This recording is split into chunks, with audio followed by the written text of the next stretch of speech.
Yes, I think the important is the team, and I'm very sad for the score.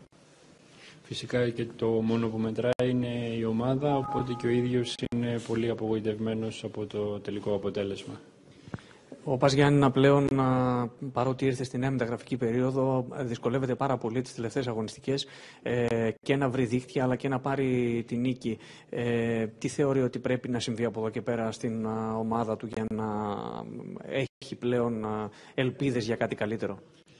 In the last few games, Paz Giannina cannot score easily and also cannot win points. What do you think the team needs to change from now on? No, I don't know. I think today we start very good. We score fast, and after we have chance to score the second goal. But I think in the second half we are little tired, and I think is the Δεν μπορεί να πει ακριβώς τι φταίει. Σίγουρα ξεκινήσαμε πολύ καλά στο παιχνίδι, σκοράραμε πολύ νωρίς. Είχαμε ευκαιρίες ίσως και για ένα δεύτερο γκολ, αλλά από εκεί και πέρα στο δεύτερο ημίχρονο εμφανιστήκαμε κάπως κουρασμένοι και δυστυχώς υπήρθε η ήττα στο τέλος.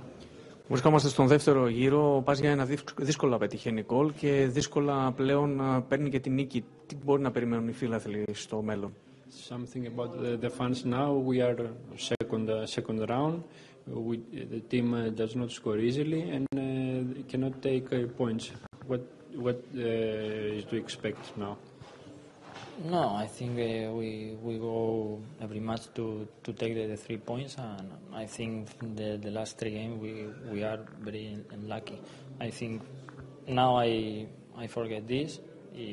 Only think in the next game to try to take the 3 points. Τώρα όσον αφορά τα παιχνίδια δεν καταφέρνουμε να παίρνουμε αποτελέσματα, ίσως ήμασταν και άτυχοι σε κάποια σημεία. Τώρα ξεχνάμε το παιχνίδι αυτό, συγκεντρωνόμαστε, η ομάδα πρέπει να ηρεμήσει και από εκεί και πέρα να δούμε τι μπορούμε να κάνουμε στα επόμενα παιχνίδια.